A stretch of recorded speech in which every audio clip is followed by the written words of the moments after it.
Starting your own business, the company was not completely new internationally.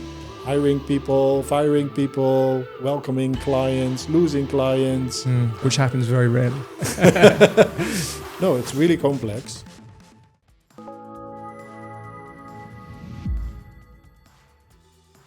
I'm Courtney Charlton, and this is the Greenfield Conversation, the stories and lessons of leaders forged in Luxembourg. Joining me today is Johan van Berg, a name many in Luxembourg's professional ecosystem will know well. Johan's been a leading voice in the industry for nearly 2 decades, and he's recently been appointed as CEO of Ancorius. I know he has big plans for the business, and I'm sure he'll be moving mountains to make sure that that happens. Johan? Good morning. Good morning to you. Great to see you. Likewise. Thanks for having me. We know each other pretty well. Yes. But for those that don't know you, I think a great place to start the conversation would be going back to your roots. Yeah. Where did it all begin? And from that, what were your initial inspirations of the path that you are on now? Sure. Begun 45 years ago when I was born in the Netherlands, growing up in a small traditional family, a small village. Traditional family. My father was managing director of a bakery factory. And my mother was taking care of me and my brothers and sisters. Growing up, have a nice, lively, and nice life in the beginning, and start studying in Amsterdam. I was really interested in the finance industry, and I chose to study accountancy to become an auditor. At KPMG. So I started my career at KPMG actually. And the reason why I choose KPMG is that it was quite clear in the career path, and I'm quite willing to learn quickly and to develop myself. And I thought a KPMG type of company could offer me that. That structure. Career. Yes. Yeah. And was there a particular inspiration for you to follow a path in finance, or was it really more coming from your own sort of sense of direction? Yeah, it's a good question. I think finance for me was quite clear around the job in the beginning for me, what I could achieve and how could I learn. I was really passionate about financial services, so servicing clients, and with the finance aspect, which was quite I was comfortable with. I was feeling I could make the best out of it and make a success of it. So when I started at KPMG, I grow myself and I developed myself quite quickly. I got the opportunity to take different positions and also to become a manager and then a senior manager. And that also developed my leadership skills quite quickly as well. I was forced to learn and to manage people in the beginning. An audit engagement is something can be quite stressful. You need to engage people, you need to plan everything ahead. So I learned that quite quickly in my career already to be focused on to get the job done. And if you are not able to get the job done, it will be a problem for also the client deliverables. So for me, it was quite clear in the beginning that planning ahead and having the right team on the job is quite important to make a success. Quite often, even the best plans don't always go according to how we predict them. Was there ever a point in those early years where you reconsidered the choices that you'd made in terms of moving into finance? Did you ever think, hey, you know what, this perhaps is not the direction for me? Yeah. Did that ever happen to you? No, especially in the years at KPMG, although, and I forgot to tell you, but when I started at KPMG, I also moved with my wife to the Caribbean. And I started actually... That was the Curacao years. That was the Curacao experience. But still, within KPMG, at a certain point, and it was after 6 years, I realized that there is something missing. And what I felt a little bit in my job was what I was... Yes, I was providing the right services, but it was always looking to the past, and I was not able to serve them at the right moment where it was needed. When you are as an auditor pass by, everything has been done and they're already in the new financial year. And you as an auditor ask a lot of questions about the past. So at a certain point, I realized, no, I don't want to look into the past. I want to become more entrepreneurial and look into the future, how I can help clients also to be prepared for the future, help them right away where things are needed. So that was also a decision I made to move away from KPMG and to go into the corporate services. And which was a very different world then, back in the mid-2000s. What still was the same was servicing clients. What's still the same that you have to do it as a team. Also in corporate services, you have a team, financials, you have legals, you have compliance, you have directors. So you need to work as a team to make it happen, to make the client happy. So that remains the same, but it was another perspective. I was really, I felt more added value to the clients. That decision made me, I was happy with the decision. And that's also the reason I'm sitting here. I'm having the position right now.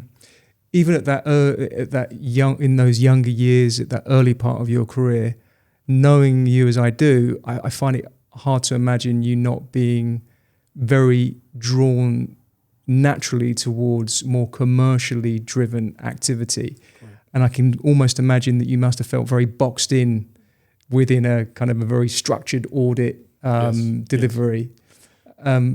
Any thoughts on that? No, exactly. And looking back, I'm now completely different in my activities, also in my job compared to previously. But I'm now feeling way more entrepreneurial and also driving a business, leading a business, completely different than working at a KPMG or at corporate service providers, which I started being a team member. You play an important role into it, but now you are shaping a business, you are leading a business. It's completely different. And I learned actually, and I stepped in more an entrepreneurial mindset when I moved to Luxembourg, actually. Because after KPMG and after working at corporate service providers in the Netherlands, I got the opportunity by one of the founders of a corporate service provider who asked me to if I was willing to move to Luxembourg because they want to set up an office. And for me, that was a completely new experience. And I said yes to the adventure, and yes to the opportunity, not realizing what it will be.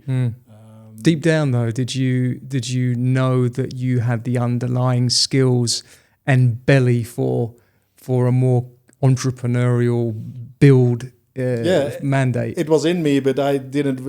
I felt the need to step into it. I was. Of course, I didn't prove that in the past, so it was for me a completely new opportunity and really opportunistic for me as well to say yes. And for my family, it was a big move as well because I had 2 small children, my wife, and we decided to move to another country. We lived in another country before, but at that time we lived in the Netherlands, which was your hometown, and then.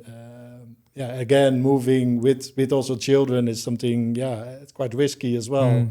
And I felt that pressure, but I could accept that pressure because I saw an opportunity and I was quite comfortable to make that out of a success. And then moving to Luxembourg and starting actually from the ground.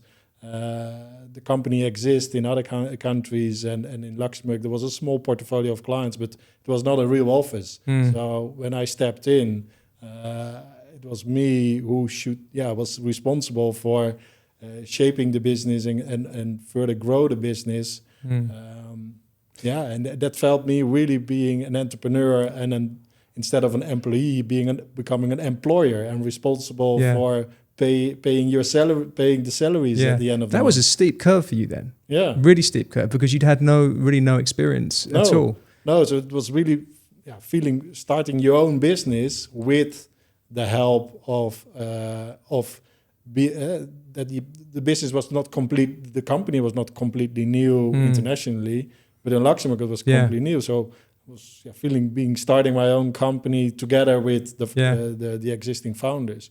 But the pressure was on me. If it was sink or swim. So and with that pressure, I felt a lot of energy coming in, and then I also realized what it takes to start a business, and the challenges you have, and the different hats you wear at a certain point in time, and the successes comes and goes, and you have to deal with it, and you have to pivot all the time. Hiring people, firing people, welcoming clients, losing clients, which happens very rarely. But also dealing with the regulator, changing environment in Luxembourg, because when I arrived 12 years ago in Luxembourg, accepting a client is completely different how we accept clients nowadays. Also the regulator, how they behaved 12 years ago and how they behave now, it's completely different. Innovation 12 years ago, yes, there was innovation, but there was no pressure to have innovation on the number one on your agenda. On that point, do you... I've always said that Luxembourg is the land of milk and honey, and it has been for many of us. We've built careers here. It's been a fantastic place, but there's many reasons why I don't think it's as straightforward to do business here anymore. No, it's really complex, and sometimes that is used towards create competitiveness towards others, because it's very complex. So if you're experienced and you have the expertise, you might attract a lot of business. And if you are able to do it in a way that it's more acceptable for clients, you might be quite successful very soon. Because Luxembourg, how it is organized, the regulatory framework, the legal framework, yes, it's all focused to attract international clients. But if you compare the doing business in Luxembourg compared to doing business in other countries in Europe, I think there's a lot to be improved. And it's the business who should drive it and make the country more competitive. Of course, government and regulators should help support as well, but it's the business initiatives who makes it that the country might become more competitive as well. I would say that broadly speaking, though, it's considered that Lux is becoming less and less competitive, and certainly in its rankings. Do you see that an ongoing trajectory, or do you feel that this is a blip that we're seeing within a more macro consideration?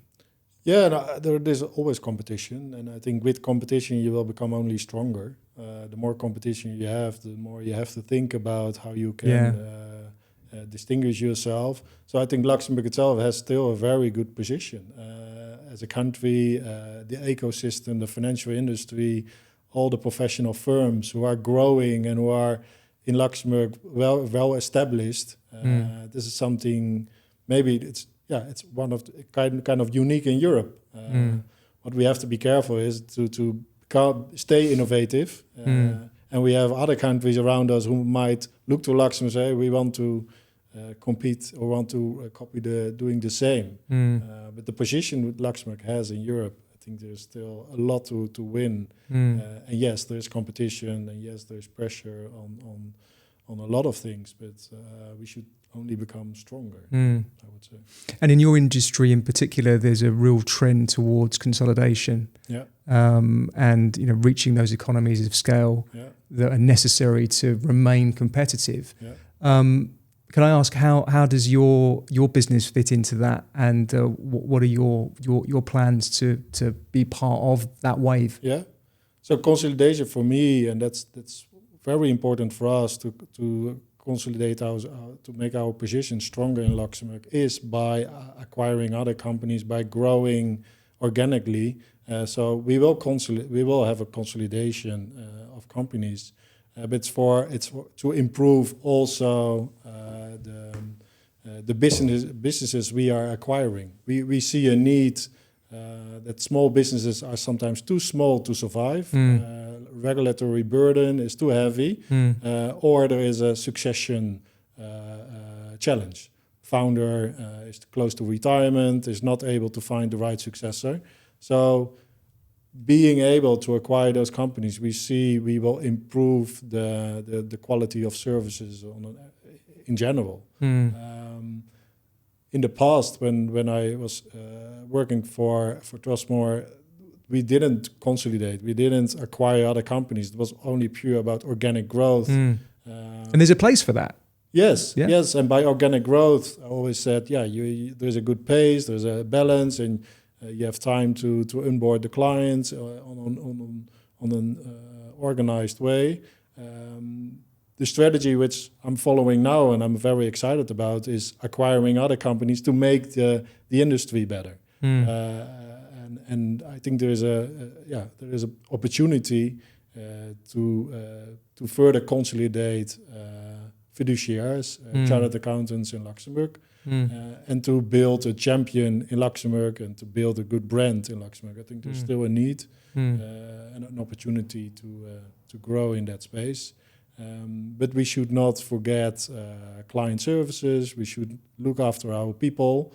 It's so important. So we have to also have to learn lessons from competition whereby consolidation didn't went well, whereby lack of quality or people are leaving or there is unclarity about strategy. And so we have to be careful with consolidation, because consolidation is also integrating teams. And cultures and habits, and we all know how difficult it can be sometimes to change a habit or to change a team or to integrate a team into another team, because especially if you are part of a team, you feel always that your own team is better than the other, and then at a certain point you have to integrate, and you have to think about one team.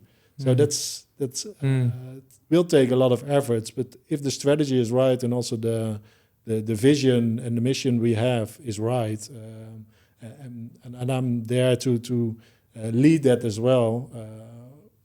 I'm quite confident that the integration will be a success, and at the end we will build a nice company. You mentioned a few moments ago that you would like to be a part of making the industry better. Yeah. That's quite a broad statement, and I'm going to put you on the spot and ask you what you meant by that. Yeah, no, that's I think being passionate about servicing clients, I'm sometimes frustrated about hearing clients about Luxembourg and that their service is not good. Is that a common perception that you pick up on?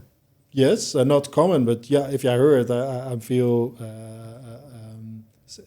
I don't want to hear it, because I feel also responsible for it being part of the financial industry in Luxembourg. So every time when a client has an argument to say, and they have sometimes good arguments why they are not served well, why Luxembourg is for them not the right place, and we have to be careful, especially with competition. I think we all have to play a role in being part of the financial industry. Play a role to make it better. So if you are part of it, I think you should accept, you should have the vision to make it better, not only for your own company, but also for the industry itself, because it might affect you at the end as well. If a law firm is very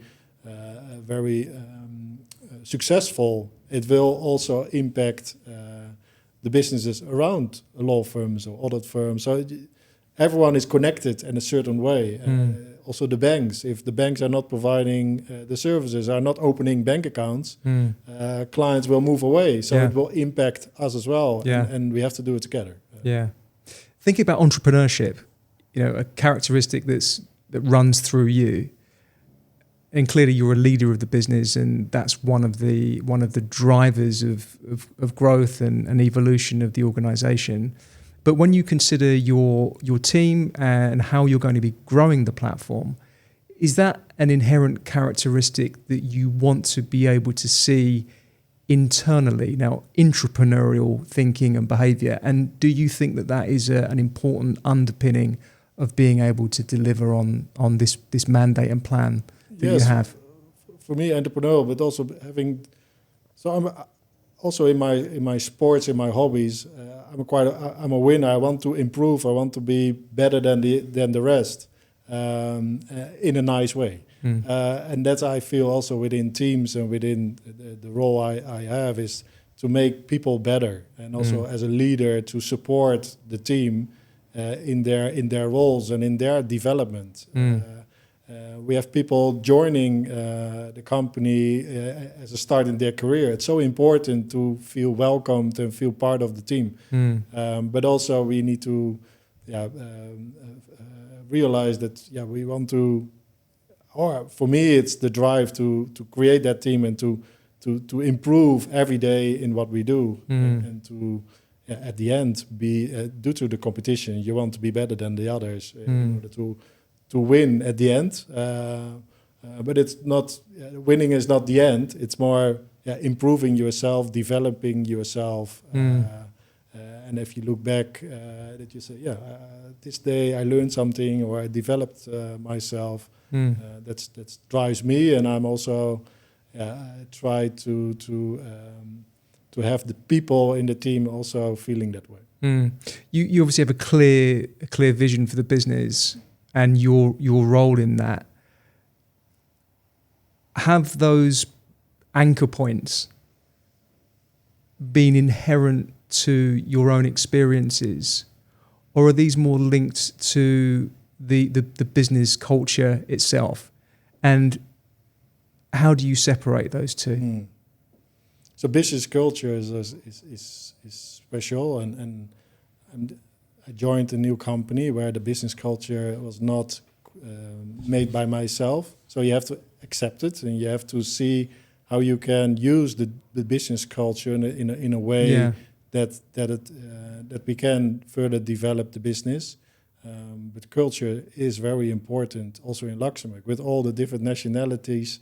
I think that's a very important part to take into account as a leader, to take into account the different cultures, the different habits, and to create a kind of culture which fits, especially in Luxembourg, fits kind of all. Because all nationalities and subcultures some companies within. You might say, "Oh, this is a typical certain X company." Company.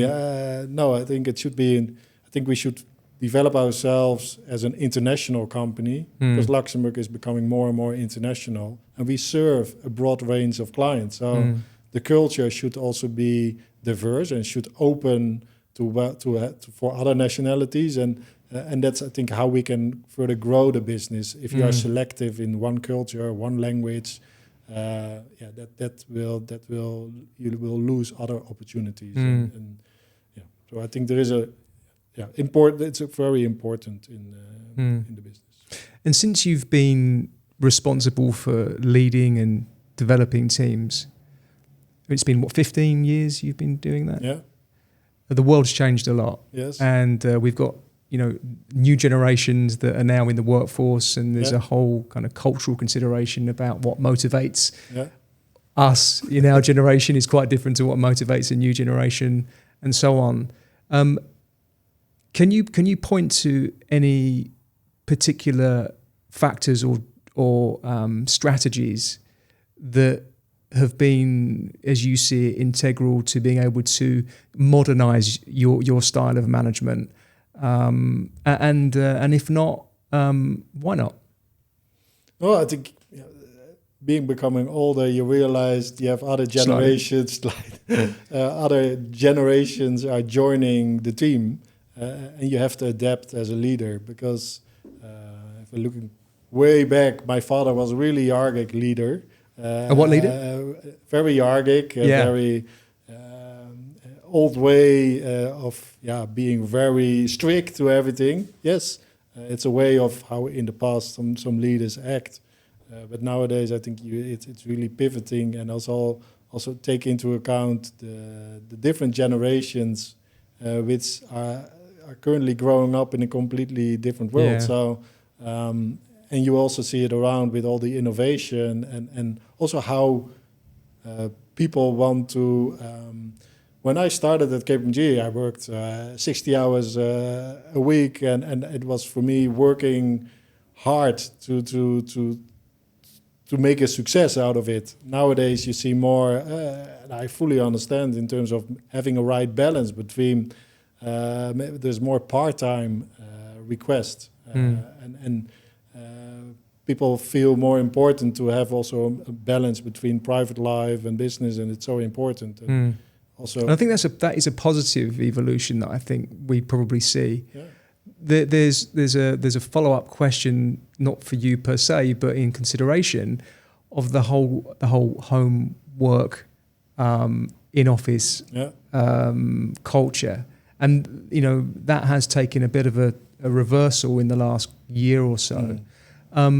What are your views on that? And maybe you need to speak carefully because you have a company. I'm not sure what the policy is, but inherently, what do you think? It's a positive thing to have this kind of hybrid split, or no? It's flexibility is positive in a way, but it starts with trusting the people first. Yeah. So, do you trust your employees, or do you want to have them close with you to be able to control the team, the micro level? Yeah. So I'm more into I put the trust first, but also we need to control the quality of service. So for now, people working in the office, if there is a need, they can work from home.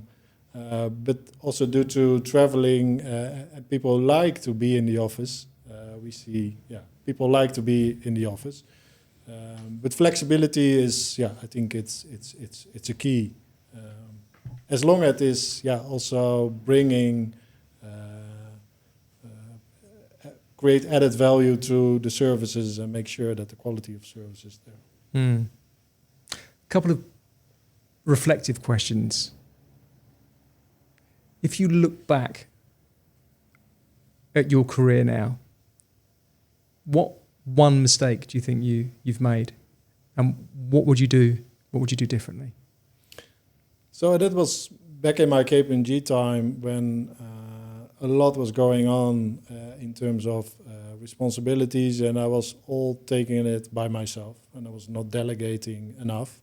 And at a certain point in time, I felt a little bit not burned out, but really overwhelmed with all what I had to do. And then there was at a certain point in time someone saying, but you have to really start delegating your responsibilities. You're still responsible. It doesn't mean that you have to do everything by yourself. Yeah, and that's a paradigm shift, isn't it? That yes, change that of was thought. for me an eye-opener, and that's the lesson learned, which I use nowadays as well. I have a lot of responsibilities, a lot of pressure, but I can do it by myself, and I should not do it by myself. You need a team around you, and you need to hire people who are better in certain tasks than you are. Yeah. You should not scare to hire them. Yeah. Because it's at the end, it relieves you as well for certain tasks. And do you think there's a reluctance to do that in certain cultures or scenarios, i.e., to not hire people that are potentially higher achievers than you are as a leader? Yeah, it's by nature you might be a little bit scared doing that, but once you realize this will also help you in your own career and then also your daily task. Once you did it, I think you will keep doing it, and I think it's yes, I'm responsible, and also as a CEO, the pressure is on me. But it's really with the team to make it happen. That's I think the lesson learned from the past, and which I'm still using that lesson in my current job. What one bit of advice would you give to a younger Johan, looking back on your what you've learned over these years? Yeah, it's a good question actually. Looking back, I think it's successes will come but be patient. Yeah. And not everything at the same time. And when you start in a career, don't expect to be a manager at day one. It will come. So you have to develop, and people will see your skills over time. So it's be patient. Be patient and do your job. And I think most importantly is say what you do and do what you say. So. Absolutely. And the final question for you. What would be the single biggest legacy that you would like to leave behind in your career? Yeah, legacy is something it's important to me to build a legacy and to build something where you can look back and you can be proud of it. But yeah, so where I'm now involved in, and also with the new brand Ancorius, if I can build that as a local champion, build a legacy around that, that would be amazing. Very good. Johan, great talking to you. Thank you for your openness. Appreciated. Thank you very much. And I really liked the interview. Thanks for the opportunity. Pleasure. Thank you. Thanks for tuning in. Feel free to subscribe, leave a comment, and stay tuned for more content. Thank you.